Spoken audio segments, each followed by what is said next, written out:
Date with a Debut is a Words and Nerds and Breathe Art podcasts co-production recorded on a Wagnical country. And I pay my respects to all elders, past and present, and extend that to any First Nations people tuning in. Always was, always will be, Aboriginal land. On with the show.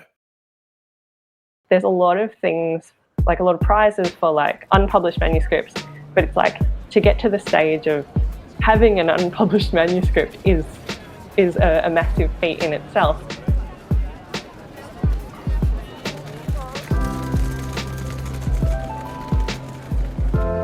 Welcome to Date with a Debut, a podcast about debut authors, their incredible books, and their journey to publication.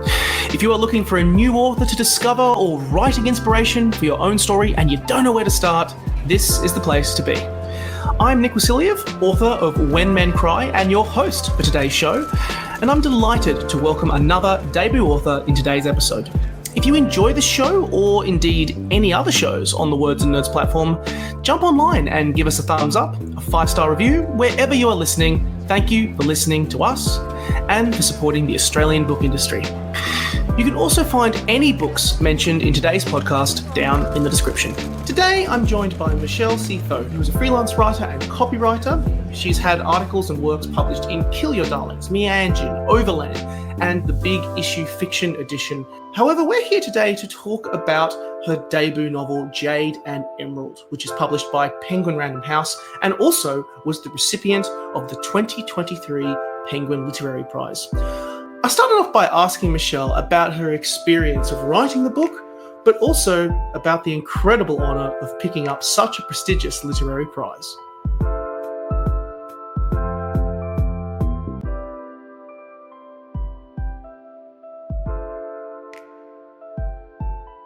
Michelle, welcome to Date with a Debut. Hi, it's good to be here. I am speaking to you from Boonwurrung land. Thank you so much. And I'm so glad that I get to talk to you about this beautiful book that you have written, Jade and Emerald. And before I begin, and before we dive headlong into this story, I just want to highlight a flex that you have, which is the fact that this manuscript won the 2023 Penguin Literacy Prize. First up, congrats. That is a very amazing, prestigious, crazy award to win and pick up. Does it pinch yourself? Do you pinch yourself a little bit the moment that you won that award? But not only that this manuscript that you picked, that you won, is now about to come out and be in the hands of readers? Well, first of all, thank you. That's very, very kind of you. I do, yeah. Because I suppose for a while I had been, when I had first written the manuscript, I had been pitching it out to a bunch of places. I don't even know how many. I've lost count of the amount of rejections. So when I got shortlisted for the Penguin Literary Prize, I didn't really kind of I was in a lot of shock about it because I just didn't expect it. It's imposter syndrome. Yeah. Even when I entered it, I was just like, oh, here's another prize that's going to reject me. It's so true. And it's I think every author has to have that. It's very more often the case than not that you have that rite of passage of applying and submitting your manuscript to 100 places and everyone going, no. Yeah. And then out of nowhere, someone says yes, out of nowhere, and then it's just 100 miles an hour. Insanity. Yeah, and it happens when you least expect it as well, because some of the time you'd be really hanging your hopes on something and then it wouldn't happen. Yeah. Winning it was absurd as well, because I thought being shortlisted was amazing, but I was like, that's going to be where it ends. And I happened to be freelancing in an office when I got an email from Meredith Kono at Penguin Random House saying, oh, can you call me? And for the whole rest of the meeting, I was not at all paying attention because I was just I have to go and call Meredith. And I went outside to call her, and then she was like, oh, I wanted to talk to you because you won the Penguin Prize. And I was I couldn't say anything because I was in shock. Yeah, I imagine like picking that up in a meeting that you'd be like, this is the longest meeting in my entire life now, because now I'm just...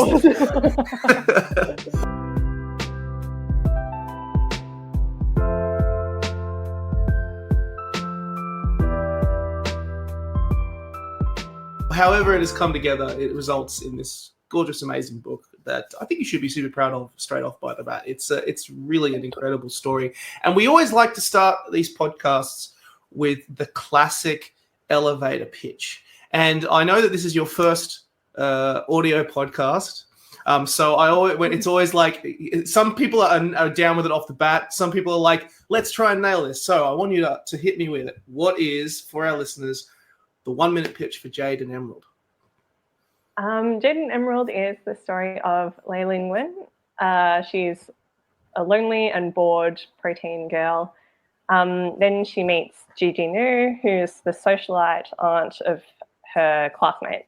And the two of them form an unlikely bond, but that further strains her relationship with her mother, who's already very strict, and they already kind of have quite a tense relationship. Great. Nailed it. Whoa, jeez. I always love it when it's like straight to the point. Bam.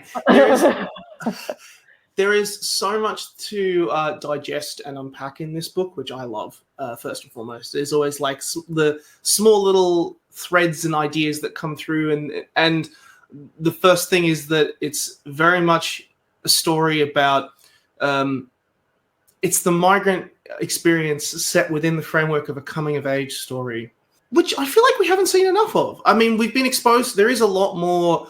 There's a lot more storytelling and perspectives coming out. You know, we've seen it in the last couple of years coming out of Southeast Asia, Chinese, Malaysian storytellers with incredible books. I mean, we had one recently last year called The Albatross, which came out, which was around the framework of a romance story, and then of course there's a lot of massive movies out there, like, of course, Crazy Rich Asians, which went everywhere, within a different context. But a coming-of-age story, immediately I was very much drawn to this, particularly around this experience, the contrasting experience that Gigi and Liling kind of come into when they meet each other. Please tell me about, like, I got the sense that you were really touching on some real personal stuff here with this migrant experience, but also just the contrast of the family and also trying to fit into the world that is Australia, which often can be a very hard line to straddle for many people who arrive in Australia. You know, kind of there's the main sort of touch points of like Lei Ling sort of trying to fit in at school, the very basic things like people getting her name wrong or being bullied for what she looks like, then the foods that they eat as well, which are the sort of connection that the mother brings from Malaysia. So yeah, pretty much all the food is like Chinese Malaysian that she cooks at home. Then there's also kind of the contrast between Lei Ling and Angela, because Angela is also a Chinese Malaysian background, but she's popular, like everybody at school loves her. She's revered for, I guess, what they think is exotic. And like meanwhile Lei Ling's bullied. So it's kind of like I guess I felt like it was kind of an interesting contrast to do that, where like it's not like blatantly, you know, that people are racist. It's that like there's some people fit in better than others, like even when you're from the same background. Well, that I found that contrast immediately straight off the bat really, really interesting, or even down to the fact that around names was very interesting. I mean, Angela and the name that she had, that everyone calls her or refers to her as, compared to Lei Ling, even immediately, I think says so much, which is about, you know, it's about, well, there's a particular environment and you fit in this particular environment in a certain way, shape or form. And it no wonder Lei Ling feels so lonely, And you really capture that beautifully. Just you are really rooting for her in this story because she's just yearning for that sense of connection and belonging, but also not just the fact that she is very much tied to a family that is very much holding on to those important traditions and values, and it comes through in everything, in the relationship at home, in the food, in the way they speak to one another, and then it contrasts insanely with this world of fitting into Australian society and that world. And normally I like to dive in like to characters separately, but in this particular book I have to kind of be a little bit different because, you know, the dynamic that Li-Ling has with her mother and the family dynamic at home is very different to what happens when she meets Gigi. Because Gigi kind of she kind of sees, she's very much in this glamorous world of kind of wealthy Australia, and her decision to kind of adopt Li-Ling, like kind of as a protege and as someone that she can take under her wing. I just found that contrast so interesting. First of all, tell me a little bit about Gigi, because she's a really important part of this story. But why did it feel like she was such a valuable lens to expose Li-Ling to this particular world that you wanted to encapsulate? Well, Gigi, I guess, she is that kind of crazy rich Asian, so-called. I know it feels like such a stereotype to boil it down to crazy rich Asians, but it's so fascinating just seeing the examination of that world. Yeah, well, I mean, it is true that in Malaysia there is kind of a subset of people who are uber wealthy, and then of course like the gap between rich and poor is very wide, and so we do kind of have that with like between Gigi and the mother, and Li-Ling even says at one point that like Gigi's description of Malaysia doesn't fit her mother's description of Malaysia because just that their two experiences are just different, and I mean that's probably true for a lot of countries. It's just that so there was that kind of contrast between the two women and their approaches to life. So Gigi believes that, you know, life is for living and for excitement, while the mother is kind of like she is just working to survive because she's sort of been struggling. She's a single mom. She had to raise Li-Ling by herself in a country where she didn't really speak the language. She didn't know anyone.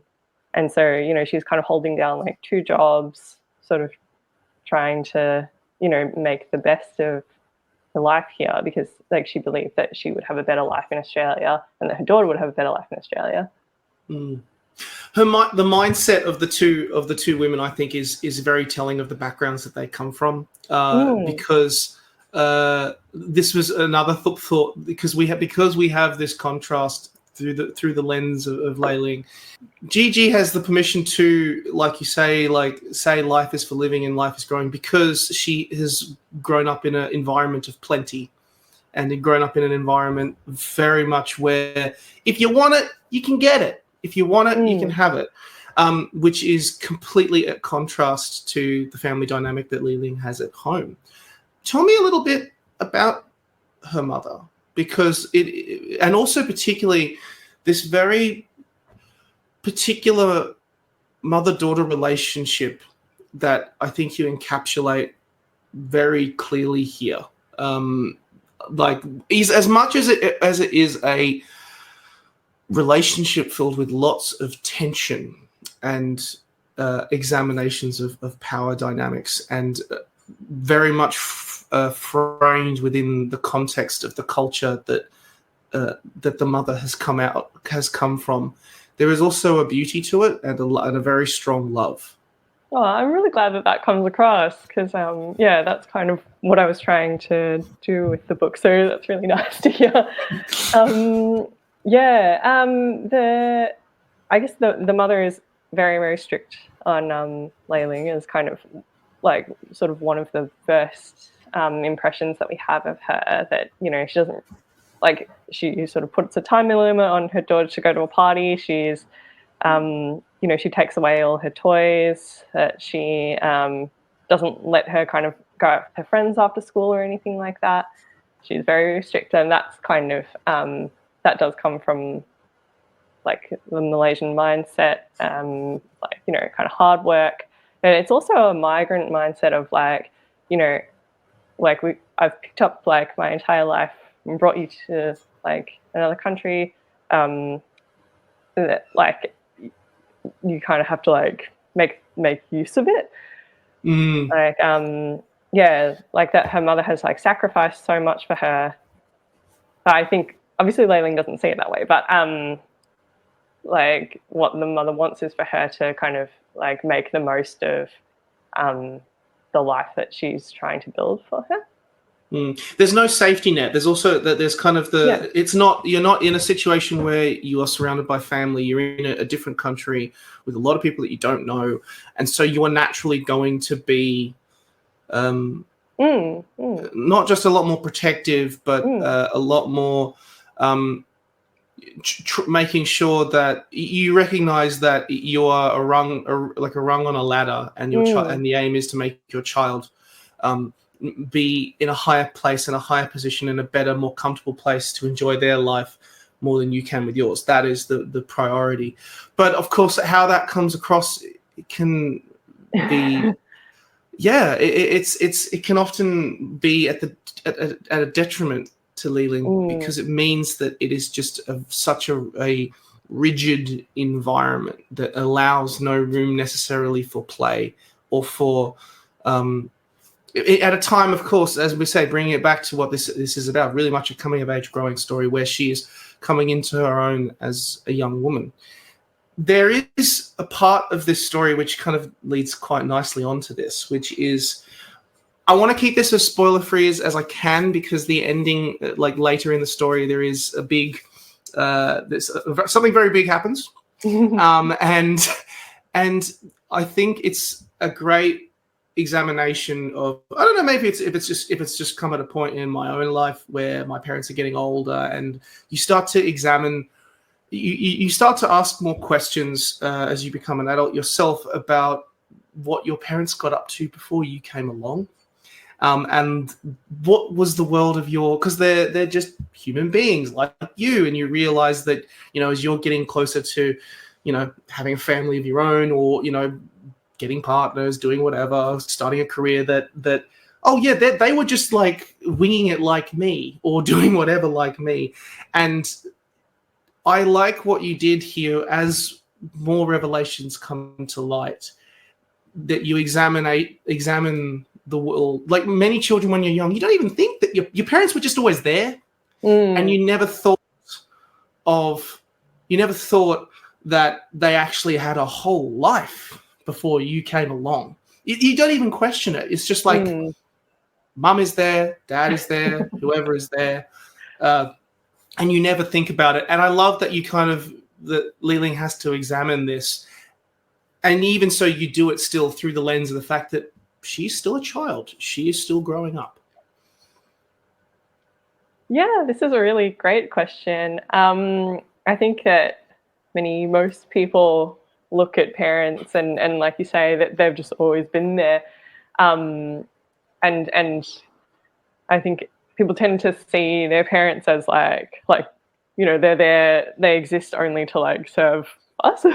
And then like, you know, we don't kind of understand them as like people, we just see them as parents.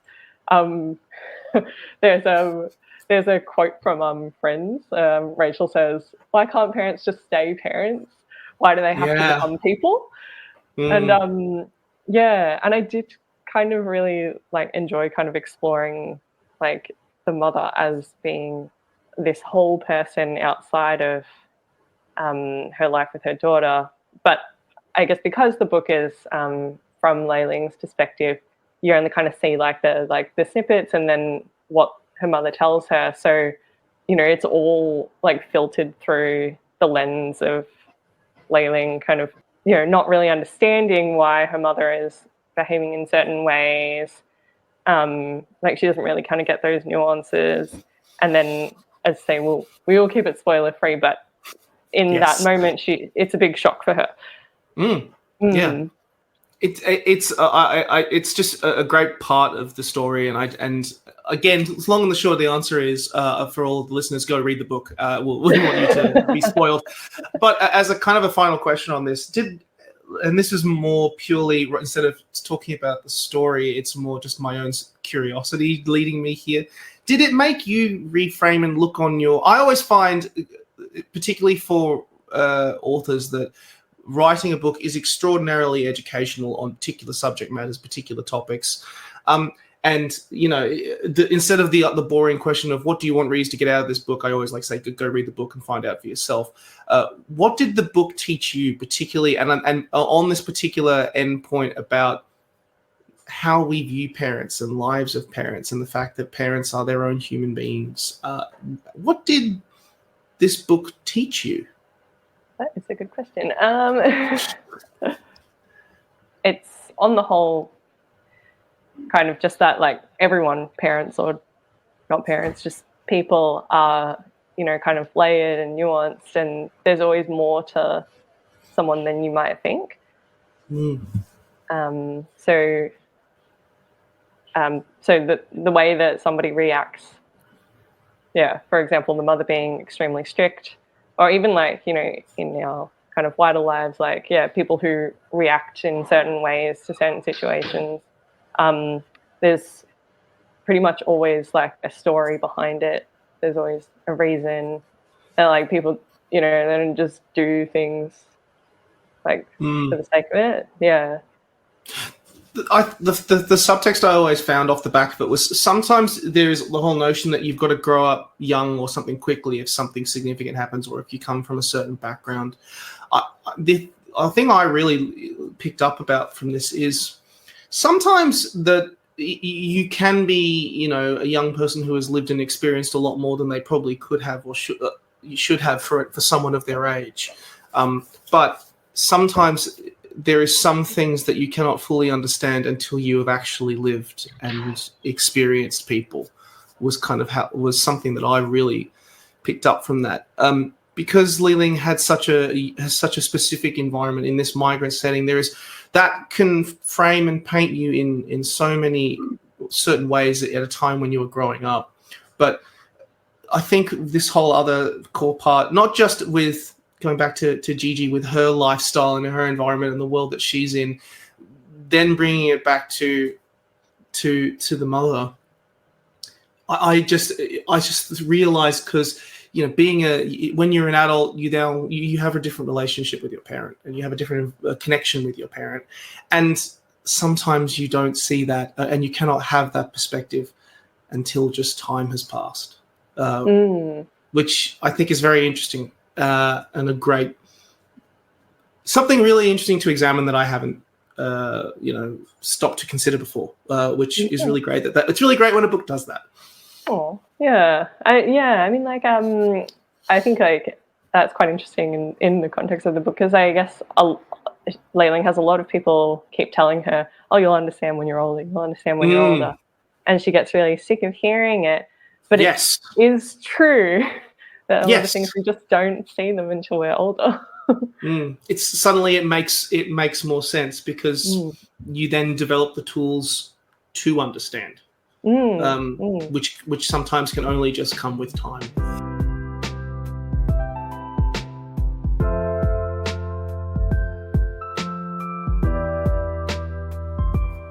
I do want to keep poking about the book, but I also do want to ask a little bit about this creative writing experience, because as alluded to earlier in the podcast, you wrote this manuscript, you were with this manuscript for a while, you submitted it to 100 million places, it wasn't successful, and then somehow out of nowhere Penguin said yes, and you won the Penguin Literacy Prize.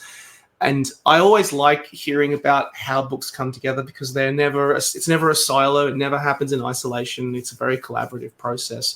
But because I have someone who won a literacy prize, Lex, how did that influence the crafting of the actual story? Well, I guess like maybe we should rewind a little bit because I mostly wrote the book through the Kill Your Darlings Mentors program. Yes. So yeah, so shout out to my mentor Melanie Cheng because like I really don't think that this book would have existed without that program. It's so the way it works is like you get paired with a mentor and for 6 months you kind of work with them and you have like monthly deadlines to meet. So I think it's something like 10,000 words a month.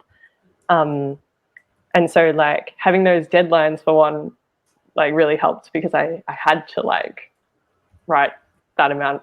It's pretty easy, especially like with novels, to like kind of procrastinate and not write because you don't have something like pushing you. So those deadlines really, really helped. But then also like the fact that I could kind of sit with Mel and talk to her about like the story and various plot points and like it definitely wouldn't exist in the form that it is now, like without her because I obviously had no idea what I was doing. And she was kind of like, oh, you know, you should like shape it like this, like, you know, novels kind of have like tend to have like this sort of trajectory.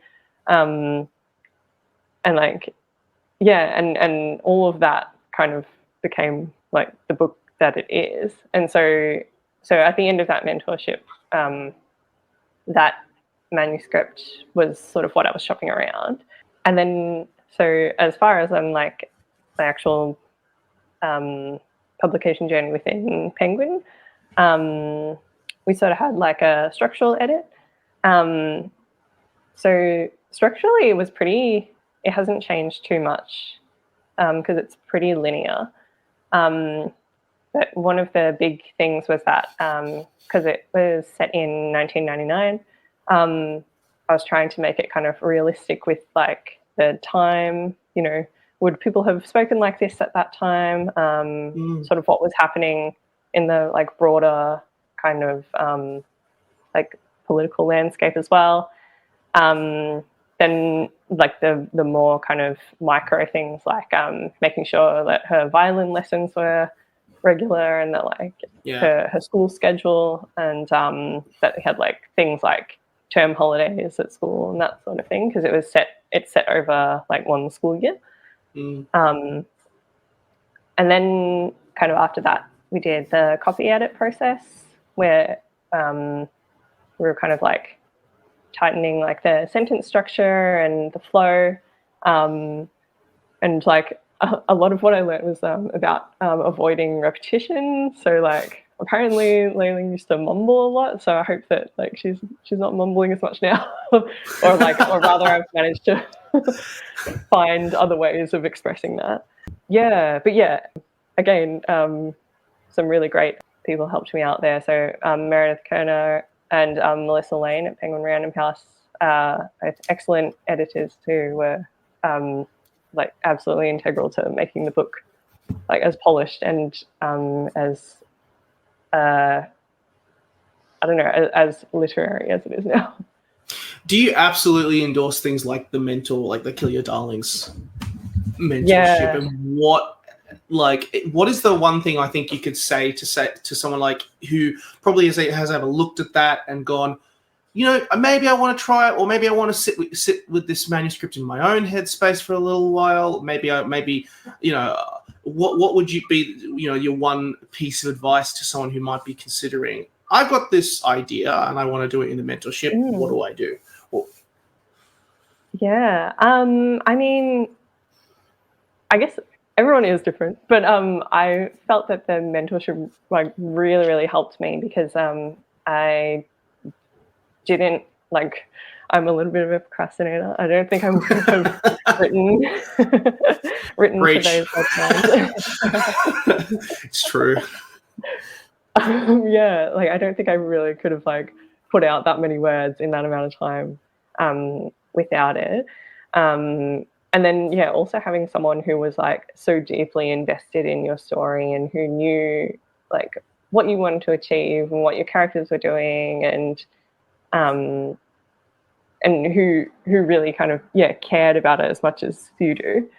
Like, I think that, those things are really, really important. And I just, in general, don't feel that there are as many, I mean, I may be wrong, but I don't feel that there are as many kind of initiatives for, like, writing a manuscript. There's a lot of things, like a lot of prizes for, like, unpublished manuscripts, but it's like, to get to the stage of having an unpublished manuscript is a massive feat in itself.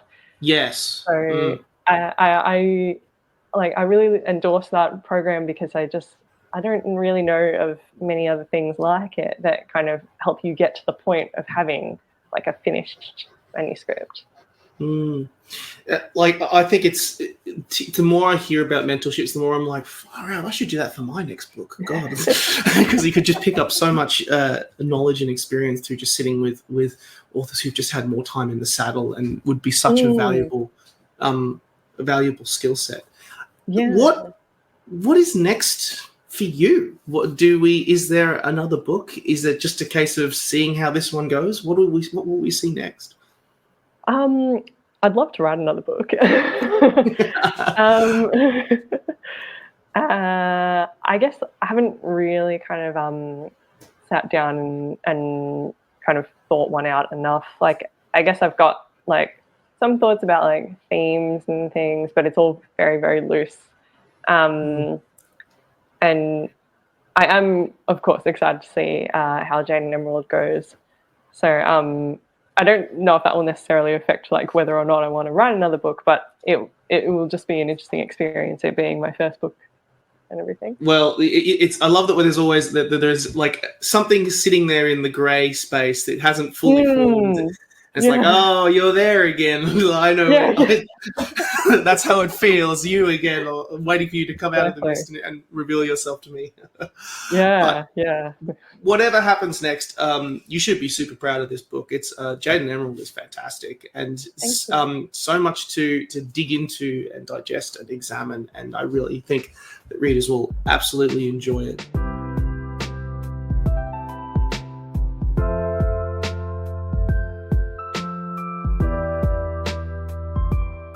We'll finish off with a last section, which is what I like to call the rapid fire part of the podcast. So I just fling a bunch of questions at you, and you give me the first answer that comes to your head.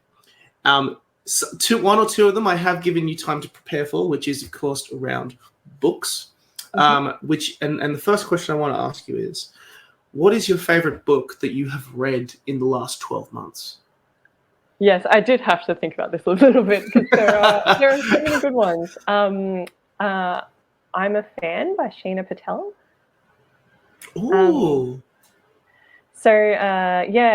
She's British, I think. But yeah, it's in short, it's kind of a story of like a young woman who sort of has an affair with a married man. But there's also so much more to it than that. It's really like brutally honest satire about kind of the experience of being online, or like there's a lot of kind of internet stalking, and there's a lot of satire about kind of just like modern life. So things like kind of wokeness, or like capitalism, or the appearance of that. We mold our lives to I don't know, fit Instagram. I love cynical examinations of the online space. Having working in the online space, it is ripe for criticism. I will simply say it as that. What is your favorite debut novel that you have ever read? So we're talking across your entire life, someone who it was their very first book that they ever read, and you picked it up and went, holy hell, what is this? Yeah, this is a really hard one as well. I might say Kokomo by Victoria Hen. Speaking of books with parents who had lives before they were parents. Yes, very appropriate. That kind of mother-daughter story where the mother's actions are explained by things that the daughter doesn't understand or doesn't know about. I think, the emotions in that book are so raw.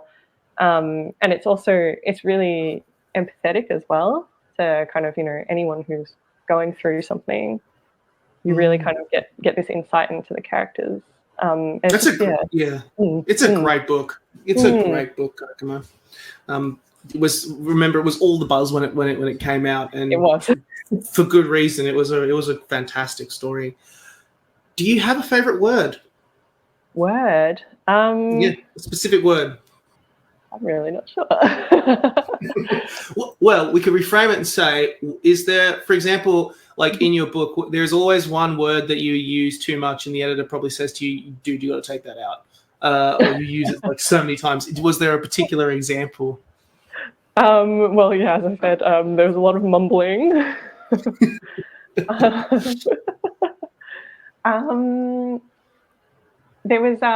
was also a lot of flinching. Yeah, I do quite like the kind of expression of fear through like a flinch. So my editor was like, yeah, you've used this. Yeah, there is still some, but not as much as there was.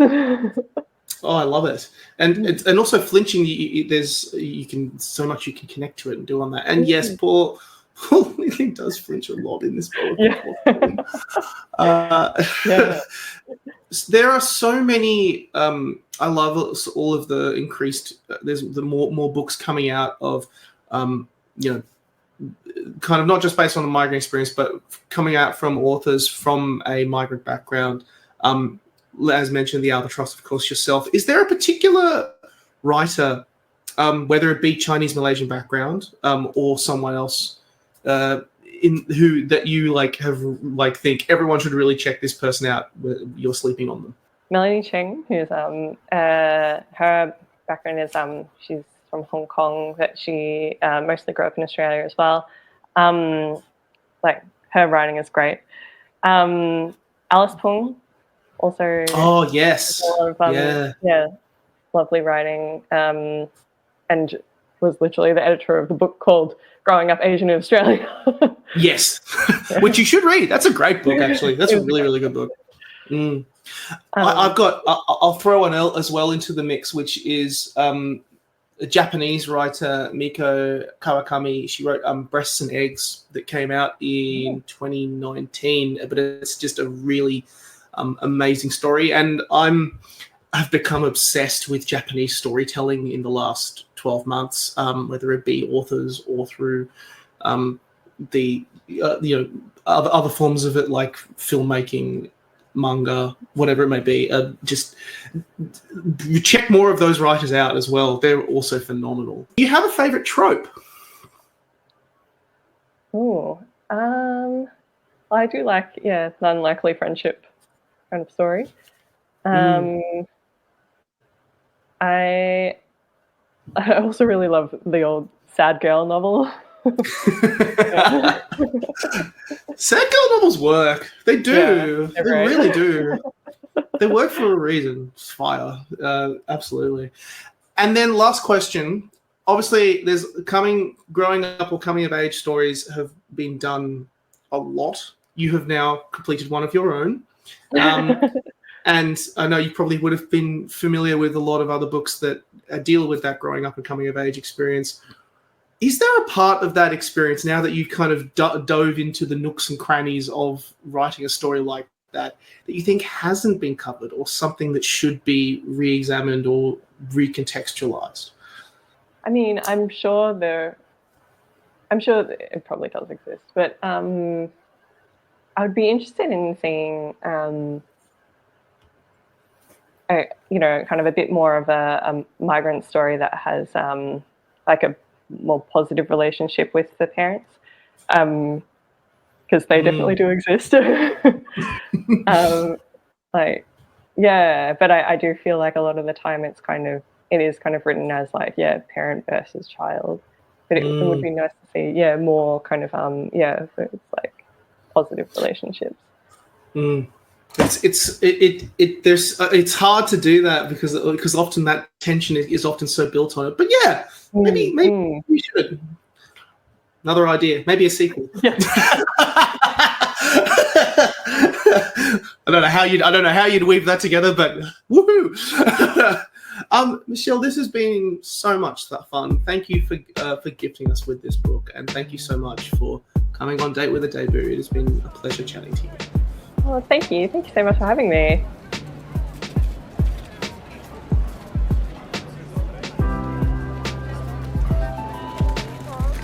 Thank you for listening to today's episode of Date with a Debut, and for listening to the Words and Nerds channel. You can buy all books mentioned in today's episode down in the description box, and if you enjoyed the show, or indeed any episode of Words and Nerds, drop us a review, leave us 5 stars or a thumbs up. It is hugely appreciated. Catch you soon.